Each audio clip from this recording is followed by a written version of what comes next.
Au tour de Raymond, 61 ans, retraité de la mine, de prendre la parole. Vous dites que vous venez ici pour relayer les infos plus haut, c'est ça. On n'a jamais vu quelqu'un nous mépriser comme ça. La plupart des gens, il y a un dénominateur commun. Si on est dehors du matin au soir, c'est quand même bien grâce aux mesures que votre gouvernement a prises. C'est celle qui ont fait déborder le vase. Mais le vase était déjà plein. Et maintenant, le tout, c'est pas de savoir qui a fait quoi. C'est de savoir ce que vous, qui devriez nous servir, pas nous asservir, vous faites pour nous. Nous, exactement. Si on est dans la rue du matin au soir, c'est parce que vos mesures, là, qu'on entend, on a l'impression que vous descendez de la lune.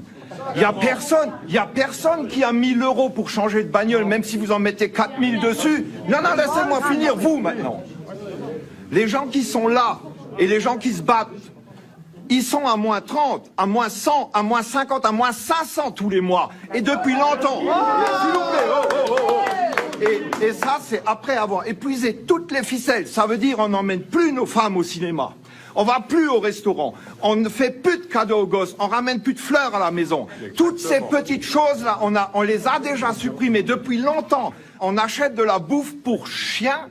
On nourrit nos enfants avec à cause de vous. On est au bout du rouleau, c'est pour ça qu'on est dans la rue. Et c'est la seule chose que vous devez faire remonter, c'est qu'on est au bout du rouleau. Et je voudrais juste terminer comme ça. Monsieur Macron, il a ouvert la boîte de Pandore, mais vous et lui, vous savez pas quand c'est que vous la refermerez.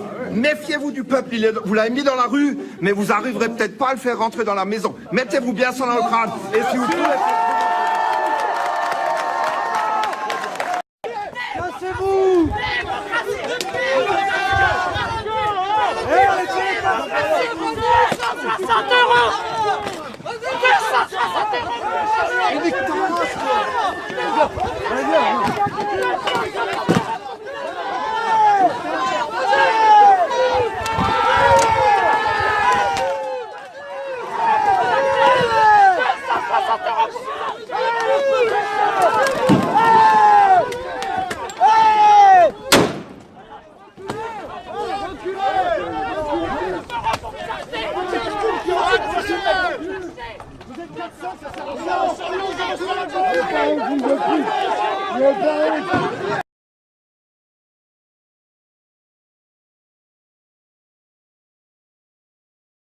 Qui ont défoncé la porte du ministère de Benjamin Griveaux, le porte-parole du gouvernement. Alors, visiblement, les images tardent à arriver. Voilà. Donc, ce sont des images qui ont été filmées par les caméras du ministère. Hein. Nous sommes devant un secrétariat d'État, donc forcément, il y a des caméras. Peut-être que s'ils avaient été des vrais professionnels de la casse, ils s'en seraient doutés. On voit qu'ils portent pour la plupart des gilets jaunes.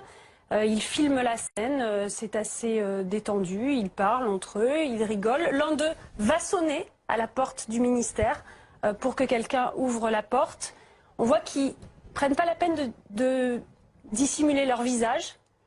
On voit qu'il va se passer quelque chose et, image incroyable, un engin de chantier qui se trouvait un peu plus loin dans la rue et qui donc est conduit par quelqu'un en gilet jaune. Et qui donc défonce la porte de ce ministère.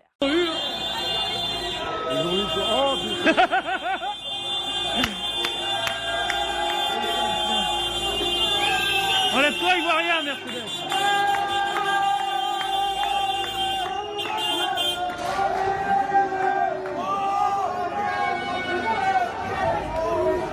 Oh, ils vont rentrer là. Oh les cons. Oh les cons.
J'ai évoqué assez, je crois, les vraies causes des événements du vendredi 13 novembre dernier, qui sont les suites logiques d'un complot contre la nation française, pour rester déjà sur cette notion-là, un complot contre la nation française qui est censé s'étendre au reste de l'Union européenne, d'où le cirque tragique des migrants provoqués après le saccage des pays du Moyen-Orient par l'OTAN.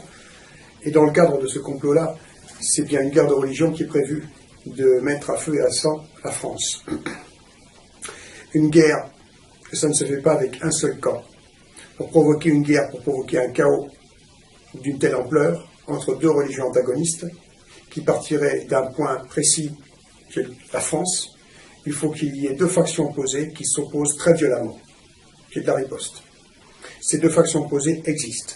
C'est-à-dire que nous avons d'un côté tout ce qui correspond à la menace de la terreur islamiste, et je le répète, même si tout cela est une monstrueuse, une satanique mise en scène, les réseaux dormants islamistes existent dans toute la France.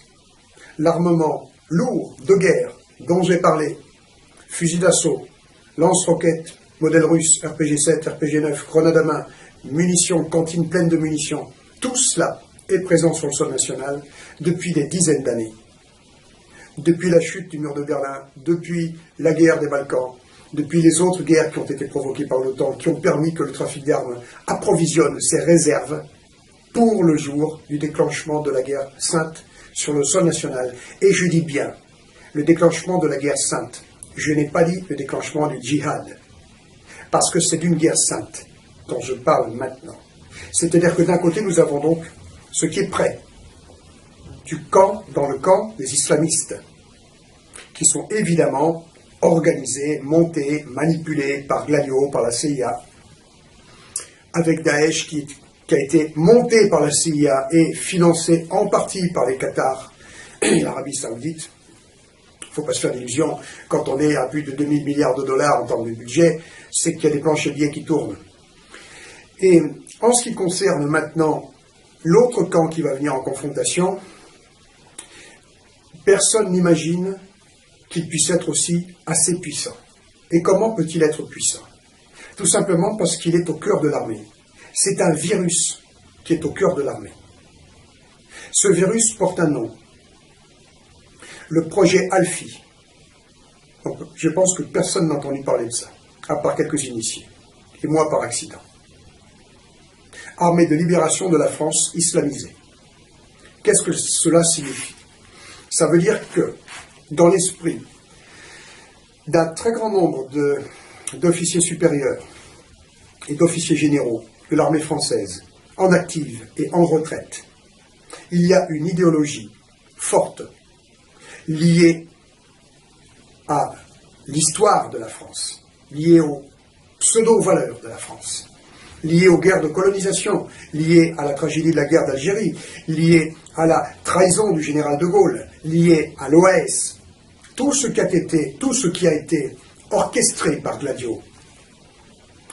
Eh bien, derrière cela, derrière cette idéologie de guerre sainte, il y a donc une force réelle d'un réseau dormant, extrêmement puissant, qui a une grande influence sur l'armée, ou en tout cas qui entend en avoir une grande au moment opportun.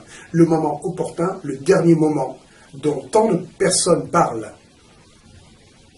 Quand il s'agit d'aborder le thème de qu'est-ce qu'il faut faire, et on nous répond au dernier moment nous agirons, c'est le déclenchement de la guerre civile qui est attendu donc par cette mouvance. C'est-à-dire que d'un côté nous avons les djihadistes qui attendent le moment de la guerre sainte du djihad, et de l'autre côté, nous avons eh bien, la même chose en couleur, mais du côté chrétien-catholique.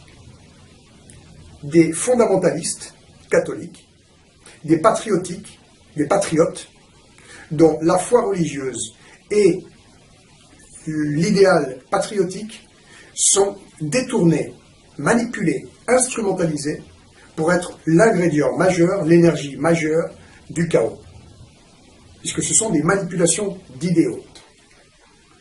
Alors aujourd'hui, depuis quelque temps, il y a dans le PAF, dans le paysage audiovisuel français, un certain personnage qui fait irruption, qui a fait irruption comme par hasard, quelque temps avant les attentats. Et je parle du général en retraite Didier Tauzin. Alors, je pense que pas mal de gens ont pu le voir, je crois qu'il est passé sur France 3, il est passé sur, dans des télés alternatives comme Liberté TV. Il y a pas mal de vidéos qui circulent sur Internet et qui ont une très bonne audience. Le personnage est très crédible, il a un charisme certain, il a une énergie certaine, il s'oppose en chef de guerre, c'est-à-dire un rôle qui manifestement est prévu. Les rôles sont distribués, il y a des rôles qui doivent être pris et les personnages qui doivent prendre ces rôles sont déjà sélectionnés et ont déjà leur mission. Et je pense, j'espère sincèrement me tromper, je pense que mon ancien patron fait partie de ce jeu. Et je pense qu'il est manipulé dans cette mouvance, comme le sont, d'après moi, tous les officiers de tendance catholique intégriste, tous les fanatiques, par définition, sont manipulés. Et pourquoi je pense que lui représente cette autre partie de la menace qui vient piéger tous les citoyens français et les autres? Parce qu'il s'oppose en chef de guerre. Alors c'est très bien. Nous voyons un petit peu en détail les déclarations les plus fortes contre des rushs du général Tauzin, du général en retraite Didier Tauzin. Déjà, il faut préciser que le général Didier Tauzin a pris sa retraite il y a quelque temps. Pourquoi est-ce si important? Parce que si cet homme-là avait osé intervenir avant de prendre sa retraite, qu'il ait fait ce qu'il fallait, qu'il ait serré les dents, qu'il ait accepté toutes les compromissions que l'on peut accepter pour monter au rang d'officier général, qu'il ait serré les dents et les poings pour arriver à ce rang, pour se servir de ce rang et faire quelque chose, c'eût été admirable. Mais ça n'est pas ça dont il s'agit.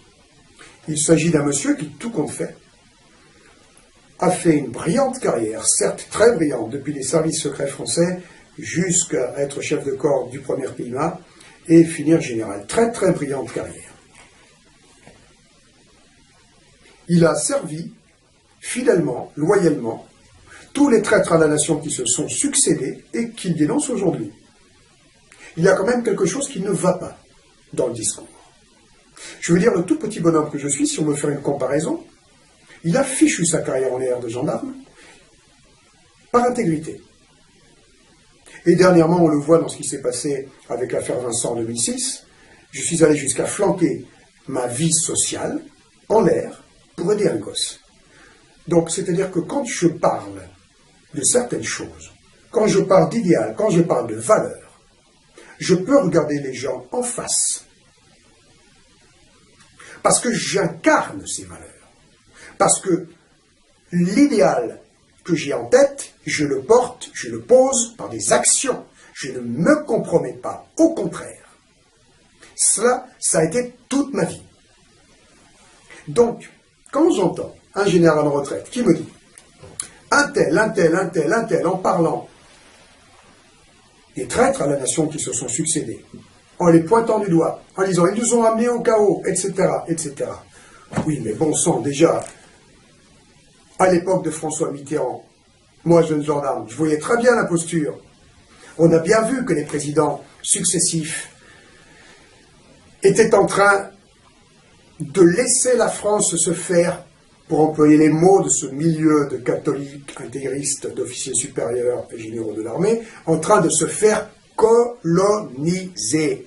Qu'est-ce qui a permis cette colonisation, cette invasion, mais au-delà de la notion d'invasion musulmane ou d'immigrés, qu'aujourd'hui nous devrions stigmatiser et pointer du doigt. Qu'est-ce qui a permis cet état, cette configuration explosive, et fait en sorte qu'elle soit particulièrement explosive? Nos traîtres à la nation. Qui les a servis? Quelqu'un comme ce général en retraite qui est aux uns. Donc je ne comprends pas le discours. Je note encore autre chose qui me chagrine. Il l'a dit clairement, un putsch, c'est ce qui mettrait le feu aux poudres, il ne faut surtout pas un putsch. Or, c'est la seule chose qu'il aurait fallu faire. Que des officiers supérieurs et généraux, qui aient une certaine emprise, qui aient une certaine ascendance sur le reste de l'armée, organisent un putsch, fichent en l'air, que ce soit Mitterrand, Giscard, Sarkozy ou Hollande, mais c'est attendre bien loin. Donc, l'imposture du gouvernement qui nous plonge vers le chaos pour reprendre d'urgence les commandes de la nation en perdition. Cela n'a jamais été fait. Alors, je sais qu'il y a eu peut-être pas des tentatives, mais des projets de putsch. 2 contre Sarkozy. Au moins 1, à ma connaissance, contre François Hollande. Et toujours du milieu militaire, de l'armée. Et que ces projets de putsch, non pas qu'ils ont avorté, parce que le projet n'est pas allé bien loin, mais ils ont été abandonnés. Et quelles sont les mouvances secrètes, occultes qu'il y a dans l'armée qui puissent avoir une telle influence? Je parle toujours de la même chose. Parce que ces gens-là veulent la guerre sainte. Et c'est ça qu'il faut que vous compreniez, que vous vous mettiez dans la tête, que vous preniez conscience de la réelle menace de cette configuration sur laquelle nous, 63 millions d'individus, nous sommes assis.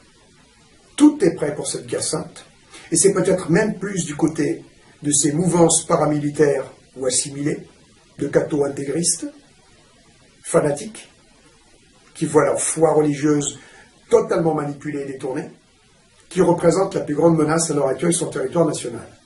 Moi, en tout cas, c'est ce que je redoute le plus. Je vais vous donner un autre exemple.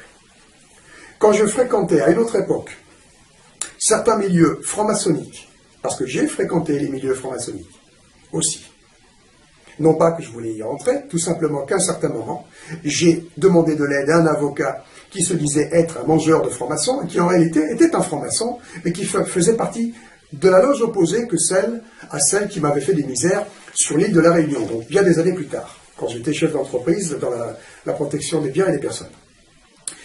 Eh bien, cet avocat qui était censé m'aider à me sortir d'une toute première machination judiciaire qui m'avait coûté mon entreprise à l'époque, s'intéresse à mon personnage lui aussi, à mon passé, et m'a fait rencontrer tout un tas de personnes très intéressantes, donc là encore, notamment des gens qui faisaient partie des services secrets du SAC, pour être précis, des barbouzes, et à une réunion, une petite réunion plus ou moins formelle, organisée par cet avocat qui a une certaine renommée et qui est une sinistre ordure de Nice, qui fait partie du barreau de Nice, m'a présenté un officier, un lieutenant-colonel qui venait de passer en retraite, si je me rappelle bien, pilote de chasse. Et lui m'a carrément dit, quand la guerre civile éclatera, et elle éclatera, et nous espérons bien qu'elle éclatera, moi, en tant que réserviste, j'ai pris les devants, j'irai dégoter un Mirage 2000 armé, et j'irai larguer mes bombes sur les quartiers nord de Marseille. Ces gens-là ne sont pas des plaisantins. Ce ne sont pas des petits mythos qui vont tous les soirs faire les piliers de bar au bar du coin, au bar PMU du coin. On parle d'officiers supérieurs, d'officiers généraux, de gens qui ont eu entre leurs mains des milliards de matériel sensible, qui savent s'en servir et qui sont déterminés à faire leur guerre sainte. Et ces gens-là, qui ont de tels moyens, qui ont un tel ascendant, qui ont un tel idéal, et qui sont bien au cœur aussi du problème, de la configuration que je vous décris, eh bien, pour eux, qu'il y ait des centaines de milliers, voire des millions de civils sacrifiés, eh bien c'est du dommage, c'est de l'ordre du dommage collatéral. Ils veulent le déclenchement de la guerre civile et sont-ils manipulés à ce point par le réseau Gladio pour participer à tout ce qui peut provoquer l'escalade.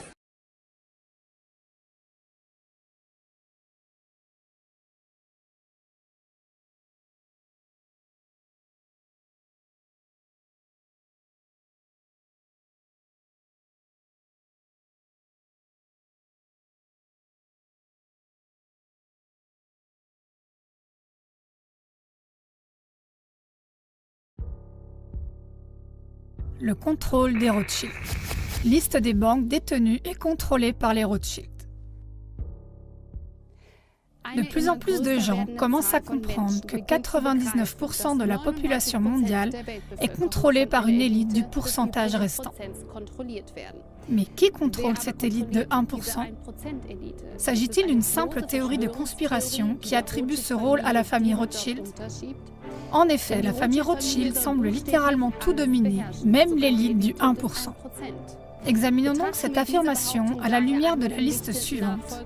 Cette liste du moins devrait être irréfutable.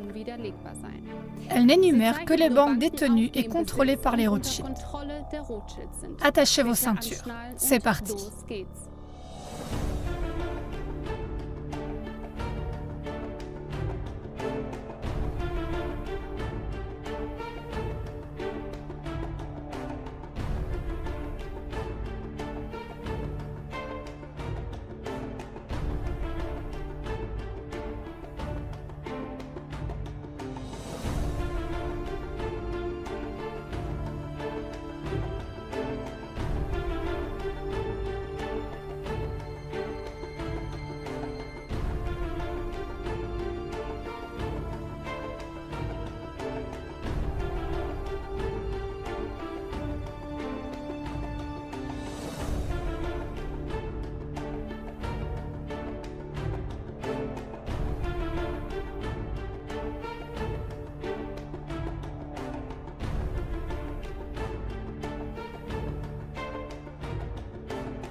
À la lumière de ces faits, on peut au moins comprendre l'affirmation selon laquelle, en coulisses, la dynastie Rothschild est sans aucun doute la famille la plus puissante de la Terre. Leur richesse estimée s'élèverait à 500 billions de dollars. Aucun être humain ne peut rationnellement comprendre ce chiffre, car 1 billion est égal à 1 million de fois 1 million. 500 billions de dollars serait alors 500 millions de fois 1 million de dollars, donc un 5 avec 14 zéros. Bien évidemment, il est impossible de prouver de manière pertinente cette somme estimée. Avec des actifs de cette ampleur, ce patrimoine se comporte comme les bas-fonds de l'océan. Il est à la hausse et à la baisse à tout moment, dans des proportions incroyables.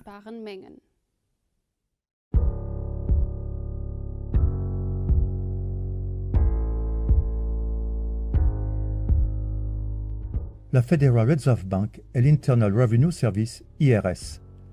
Le fait que la US Federal Reserve Bank soit dans des mains privées est pratiquement inconnu du grand public. De même, le grand public ignore que la Fed se trouve sur un terrain qui lui appartient et qu'elle est protégée par les lois américaines. Cette société privée imprime l'argent pour le gouvernement américain, qui lui verse des intérêts pour cette faveur. La Fed est à son tour contrôlée par les dynasties Rothschild, Rockefeller et Morgan. L'ensemble des États-Unis est donc endetté envers la Fed. En outre, la plupart des personnes vivant aux États-Unis n'ont aucune idée que l'Internal Revenue Service, IRS, est une autorité étrangère. Plus précisément, l'IRS est une société étrangère privée du Fonds monétaire international, FMI, et elle est l'armée privée de la Federal Reserve Bank, Fed. Son objectif principal est de garantir que les Américains payent leurs impôts et soient tous de bons petits esclaves. En 1835, le président américain Andrew Jackson a déclaré son mépris pour les banquiers internationaux. « Vous êtes une fosse pleine de serpents et de voleurs. J'ai décidé de vous exterminer. Par Dieu Tout-Puissant, je vais vous exterminer. » Si seulement les gens comprenaient l'injustice abominable de notre système monétaire et bancaire, nous aurions une révolution avant demain matin. Il s'en est suivi une tentative ratée d'attentat contre le président Jackson. Jackson avait dit à son vice-président, Martin Van Buren, « La banque, M. Van Buren, essaie de me tuer. » Ce sera le prélude d'une série d'intrigues qui marqueront la Maison-Blanche pendant encore des décennies. Les présidents américains Lincoln et John F. Kennedy ont tous deux été assassinés dans leur tentative de libérer le pays des banksters. Les mégabanques du monde. Il y a deux mégabanques qui offrent des prêts à tous les pays du monde. La Banque mondiale et le FMI. La première est détenue conjointement par les plus grandes familles de banquiers du monde, les Rothschild en tête, tandis que la seconde est entièrement détenue par les Rothschild.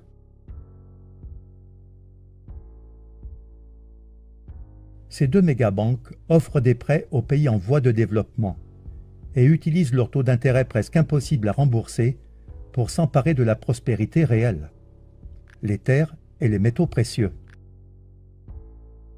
Mais ce n'est pas tout. Une partie importante de leur plan est aussi d'exploiter les ressources naturelles d'un pays, comme le pétrole ou le gaz, avec l'aide des sociétés qui leur appartiennent en secret, de les raffiner et de les revendre au même pays, en générant d'énormes profits. Mais pour que ces entreprises puissent fonctionner de manière optimale, elles ont besoin d'une infrastructure solide, qui manque généralement dans les pays dits en développement. Ainsi, les banksters, qui offrent même des prêts presque impossibles à rembourser, s'assurent à l'avance que la majeure partie de l'argent soit investie, vous l'avez deviné, dans des infrastructures. Ces négociations sont menées par des tueurs économiques qui réussissent en payant à ceux qui peuvent vendre leurs terres une jolie rétribution, c'est-à-dire un pot de vin, ou sinon en les menaçant de mort. Pour plus d'informations à ce sujet, on peut lire le livre Bekenntnisse eines Ökonomie-Hitman, en français Les aveux d'un tueur économique. L'une des banques qui contrôle tout, la Banque des règlements internationaux, BRI, dont le siège est à Bâle, est manifestement contrôlée par les Rothschild, et son surnom est la Tour de Bâle. Le vrai pouvoir des Rothschild va bien au-delà de l'empire bancaire. Si vous n'avez pas encore été étonné par la puissance des Rothschild, et vous l'êtes certainement, veuillez noter qu'ils sont derrière toutes les guerres depuis Napoléon. C'est le cas depuis qu'ils ont découvert à quel point il est rentable de financer les deux parties d'une guerre. Et depuis lors, ils le font tout le temps.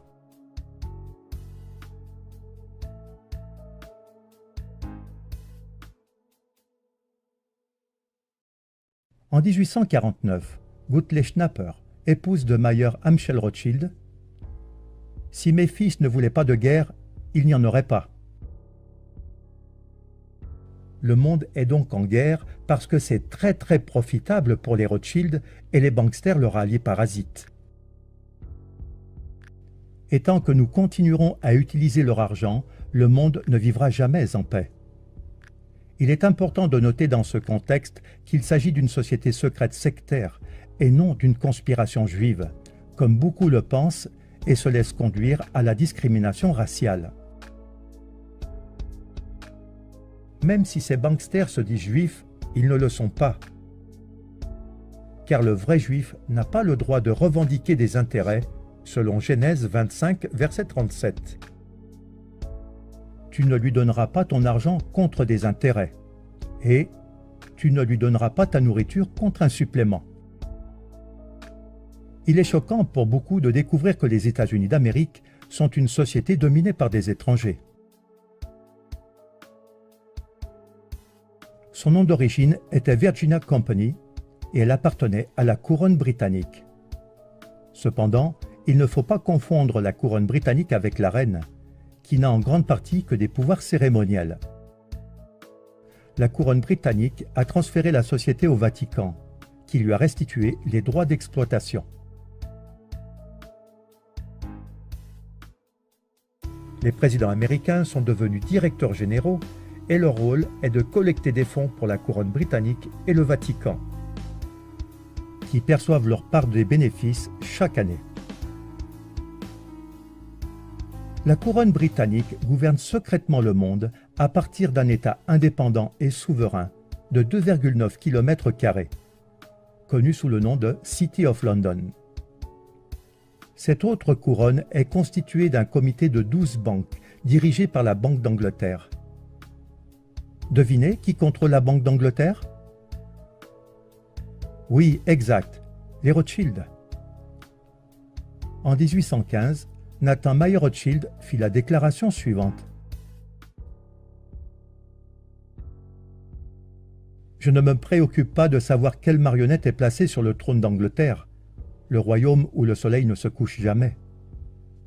L'homme qui contrôle la masse monétaire britannique contrôle l'Empire britannique. Et je contrôle la masse monétaire britannique.